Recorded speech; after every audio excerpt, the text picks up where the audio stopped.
Hello and welcome back to the Ghost Queen's House of Horrors. Today we have a story written by EmmaWatsonButDumber on r/nosleep. My father is a park ranger. He took me with him on the night shift. I should have listened to his rules. This is how the human mind works. When you're walking through a forest, you don't think too much. You just let the silence surround you. Feel the soft breeze and the branches crack under your feet. It's in our nature to yearn for such scenery.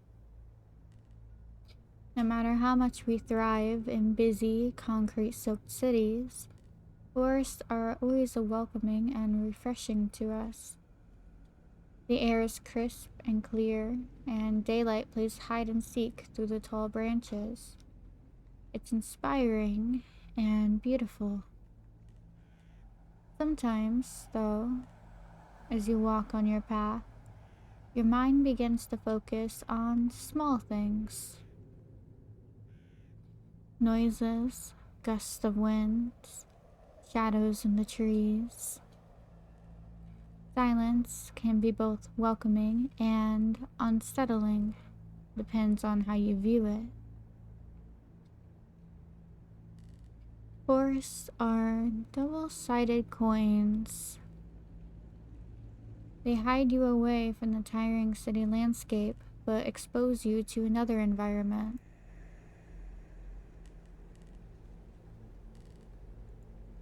You're not in control anymore because this is not your home. You can lie to yourself and build a house there, but you don't belong in a forest. You're merely a visitor. That's national parks for you. An illusion of being in control. The fake freedom you feel when you walk on those marked paths and camp in the square assigned to you. When you think the silence around you is peaceful, even the silence is an illusion. Visit a forest again, even when it is silent. Is it really? It's not. Complete, absolute silence means death. Fear it. My father taught me that. He's a park ranger, and he's been doing this job since forever. I wasn't much of a fan of national parks, especially because most of the time there's no service and the hikes are killing me. I'd rather enjoy nature by swimming in a lake or skiing. Why break your legs to end up at a high point just to see some random valley? Not to mention the animals. They were everywhere, and the insects always got on my nerves. I never understood his love for the forest. I guess that was one of the reasons why he started telling me scary stories from his night shift. Looking back, they were obviously made up, but to younger me, they seemed believable. I used to think he was so brave for working the night shift. As I got older, I got into horror, and even if I didn't believe in his forest creatures anymore, I still liked the idea of spending the night in a small cabin in the middle of nowhere, just for that dose of adrenaline. When my father said he wanted to take me with him, I accepted immediately.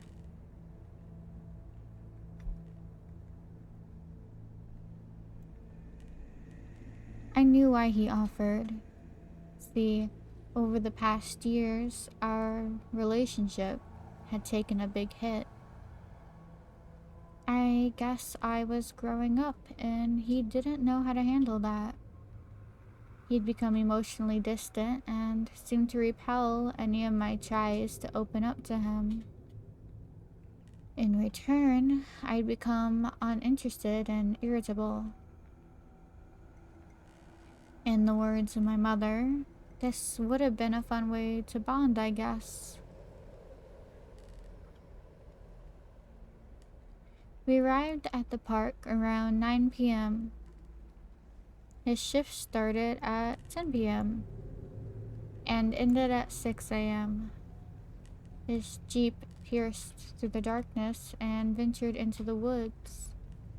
The headlights flashed the trees, turning them white against the black sky.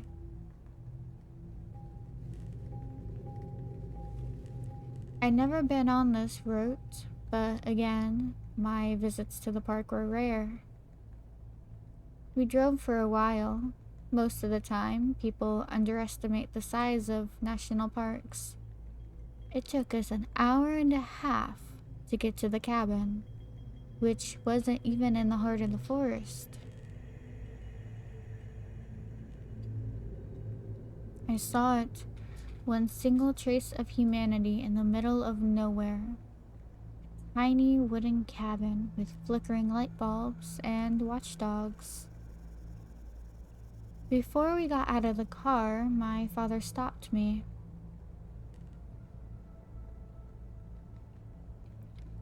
Listen, there's some instructions you need to follow here. I know it might seem unimportant, but they're crucial. Then he handed me a piece of paper, a list of handwritten rules. At first, they were ordinary. Don't go out alone in the park, don't leave food out, etc. I thought the rest of the rules had been put there just to freak me out.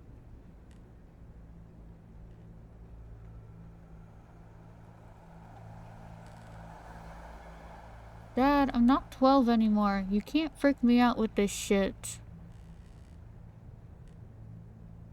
I'm not trying to. You wanted to come here with me, so act accordingly. What even is this? If you see a man without an arm, don't help him. We have all kinds of weirdos around here. And this? If the whistling is near you, it means they're far. My father smiled, but his eyes didn't.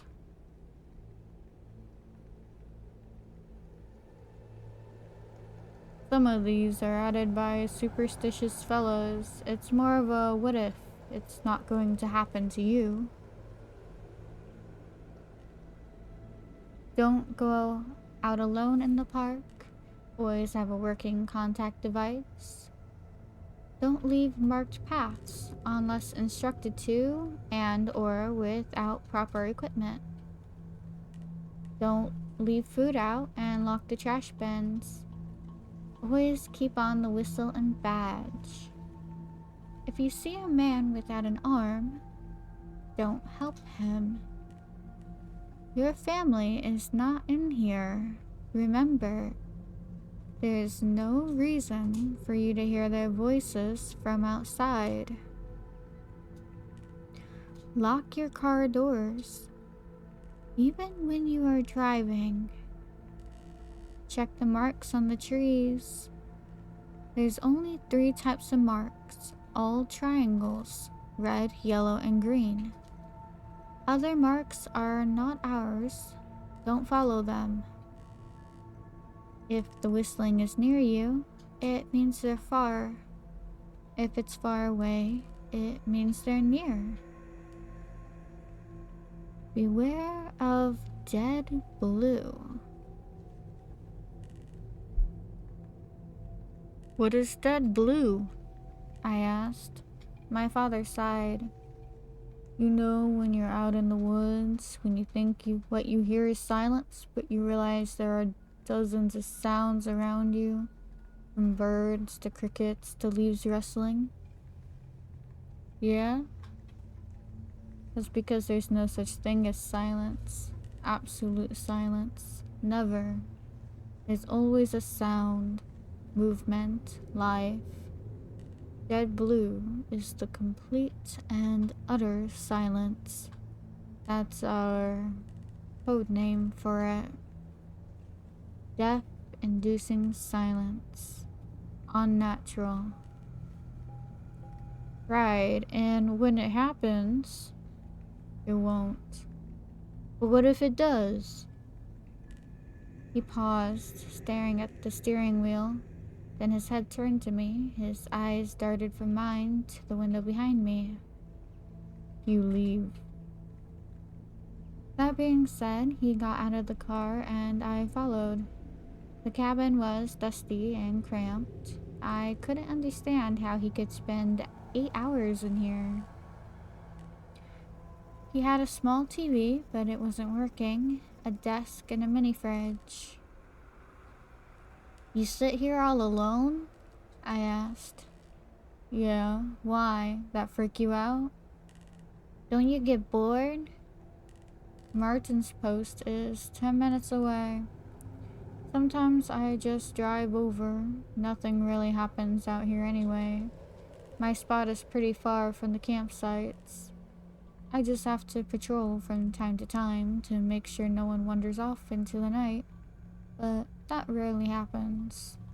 This is one of the wilder areas, less explored. You haven't explored it all?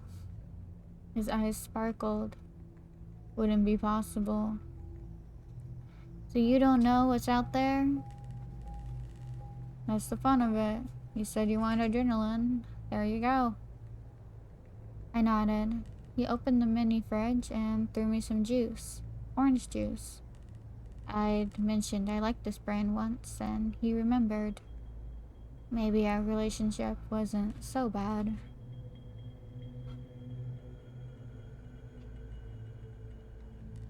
We sat next to each other in the small cabin. Dad locked it. I'm not gonna lie to you. Most of the time I just sleep. Literally nothing ever happens. So you really didn't see any creatures out there like the ones you told me about when I was little? I jokingly asked. The only creature out there is my manager, and I'd rather face a million cryptids than talk to him. I laughed. I leaned in to look out the windows. I can't see anything, just my reflection. Want me to dim down the light? Yeah. He did, and darkness crept inside the tiny cabin. The windows became more prominent, more vivid.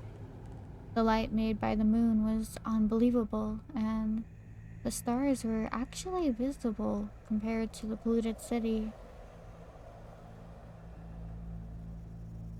The cabin was on a hill, propped up a tree with a trap door and a ladder leading to our car. We could actually see above the tree line into the valley. We spent the first hours talking. Somewhere around midnight, I began dozing off.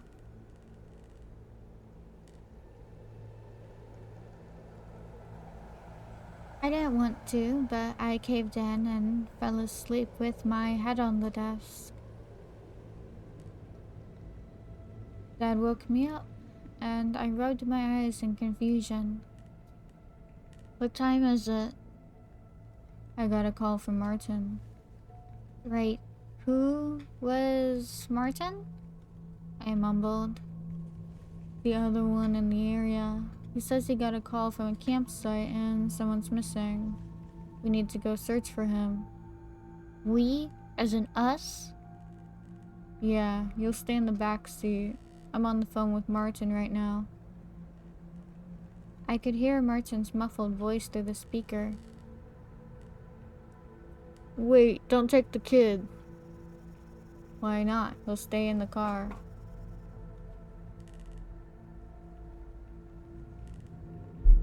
Paul, it could be one of those nights. We won't get out of the car. You can't guarantee that. Well, I can't leave him here alone, in the dark. A pause followed. Look, Paul, I understand you wanted to take your kid to work day, but I don't know about this one. It could be dangerous. We're literally just going to drive around for a bit. It's fine. Leave him in the cabin. Dad put his hand over one of the speakers, so I didn't understand what Martin told him. His eyes kept darting to the window behind me. He sighed. Martin will come pick me up.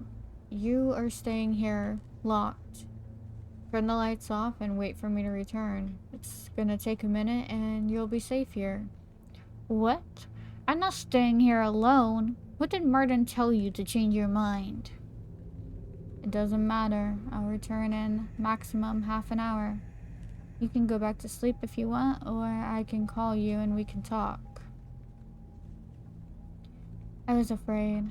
Truly afraid. I did not want to show it, especially after I complained about nothing interesting happened around here, so I reluctantly agreed. My dad opened the trapdoor and climbed down the ladder, then his face disappeared into the darkness. I saw Martin's car pick him up and drive away. Silence followed. I wish I'd been home in my bed. Instead, I sat stiff on a chair and waited. And waited. I began imagining the worst. What if they'd crashed? What if a bear found them? I didn't want to let my fear get the best of me, but I thought about his legends and the set of rules. I hoped the writers were just paranoid. Around 2 a.m., I heard a knock on the trap door. I felt my chest tighten. Another knock followed. I wanted to respond, but something in me didn't allow me to. Then I heard my dad's voice. Have open. It's cold out here. It echoed through the cabin. My eyes were dry from the lack of sleep, but my mind was fully awake. I stared at the phone, then at the trap door. Have open, please. I know you're there. I saw you at the window. I turned the light off completely. I don't know why I had this urge, but if my dad could see me from the window, anyone could, or anything. And I didn't like to be on display like that.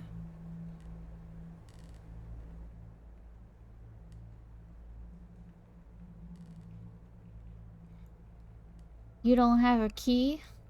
It locks from the inside. Ah, shit, yeah. How was it? Did you find him?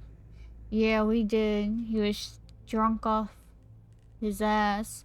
We helped him return to his friends. Could have been a lot worse.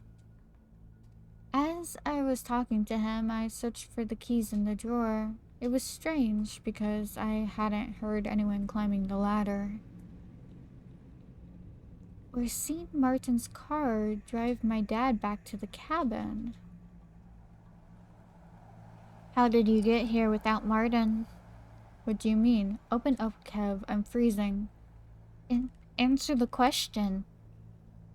He did drive me here. Didn't see any headlights. They were off to not draw the attention of animals. Bullshit. I pulled out the crumpled piece of paper. Number 6. Your family is not in here. Remember, there's no reason for you to hear their voices from outside. My hand was shaking so bad, I could barely grab the phone. I skimmed through my contacts. Kate F., Connor, Dad. I called him. The phone was ringing, yet no sound came from beneath the trap door. My dad picked up. Everything okay? In the blinding darkness of the cabin, surrounded by the howling wind, I toned my voice down to a whisper. Dad, someone is out there, pretending to be you. A long pause followed. When he spoke, his voice was trembling. Don't open. Turn the lights off. Did you turn them off when I told you? I turned them off now. No, you should have turned them off when I left. I'm sorry. It's fine. Don't talk to it. Did you talk to it? Guilt crept up my spine. I don't know why, but I lied. I did not. Good. Stay put. I'm coming after you. But what if that thing sees you? You'll have to face it. We have ways to distract them. It's fine. Don't be scared. I lied again. I'm not. Good. Love you. I'm coming. I wasn't scared for me. I was scared for him. The voice from below continued. Kev, please open. Please, it's cold. I didn't answer. Knocks followed. The voice went on. Did you talk to someone on the phone? Kev, I lost my phone in the woods. Whoever is out there and has my phone, it's not me. It's not me. It's not me. It just kept repeating. It's not me. It's not me. I began feeling lightheaded. Fear is one thing, but this was a combination of anxiety, stress, and guilt. I tried to control my breath, but to no avail. The cabin was spinning around me. It's not me. It's not me. It's not me. It's not me. It's not me. It's not me. Shut up. Shut up. And it did. Silence followed. I pulled out the list again and started reading and rereading the rules like a lunatic. I kept listening for noises from outside. The wind was still going. That's good. No dead blue.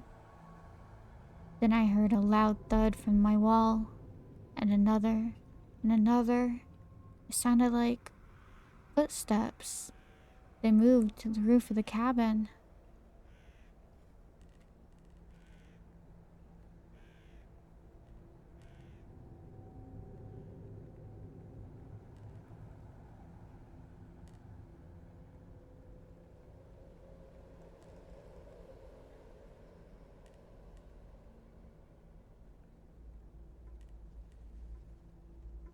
I could hear my heartbeat in my ears. Whatever was out there was now climbing around my cabin.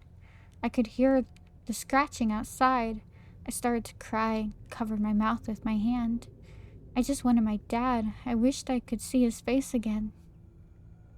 The universe somehow ironically responded when my dad's face suddenly appeared at one of the windows. He raised his hand and knocked. I stared at him through my eyebrows, my head tilted, scarcely breathing. I remained still. He kept knocking. It wasn't my dad. The cabin was tied to a tree. At around 10 meters from the ground, he could not be at the window. The creature knocked and knocked, and for what seemed like an eternity, we just made eye contact. Blood was dripping from one of its nostrils. Another phone call woke me from my trance. Kevin, are you there? Are you in the cabin? Yes, and the thing looks like you. It's at the window. I'm coming right now. I'll shoot it. Don't worry. I'm just about to turn the corner. Dad, I'm really scared for you. Martin's coming too. It's okay.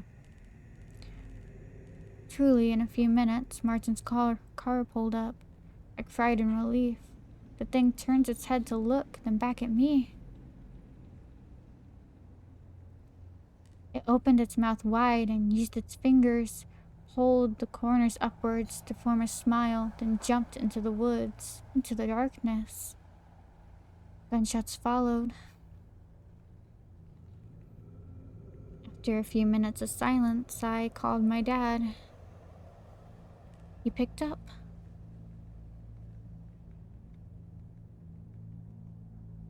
"Where are you?"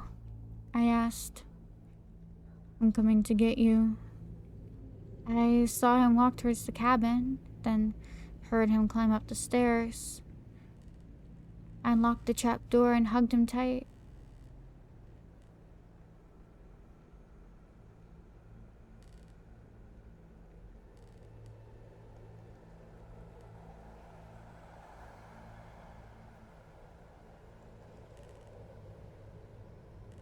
"What was that? Please tell me we're going home." "We are. I'm so sorry. I never should have put you through this. Come on."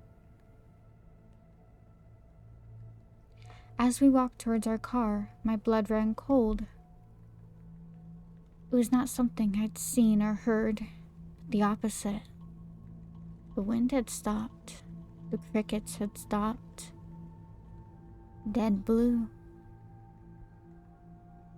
I sprinted to the car, got into the driver's seat, then locked the doors.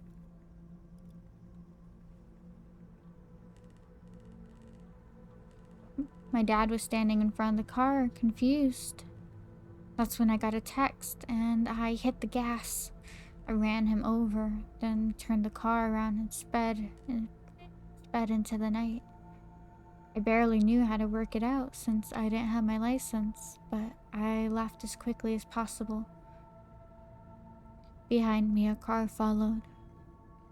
When I got to the nearest checkpoint, I stopped. The car was Martin's. He got out alone.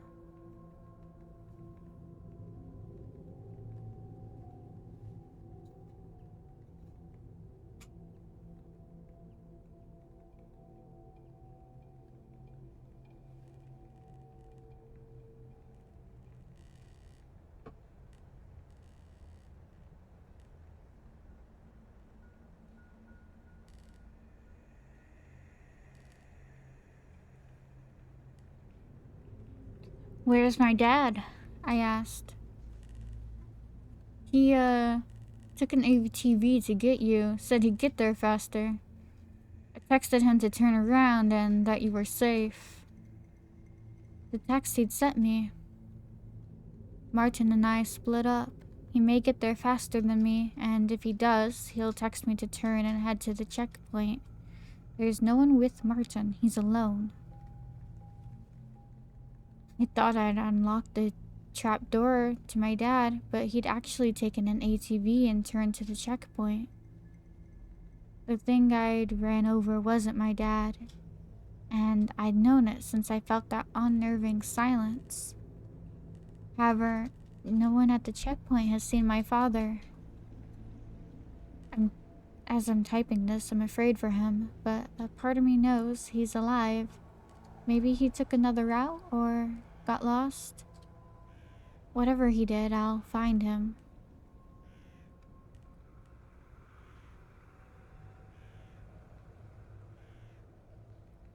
Alright, dear listeners. That is the end of today's reading.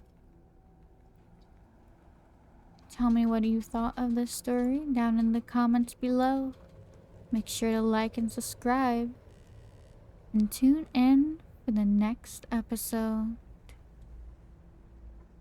Sweet nightmares and good night.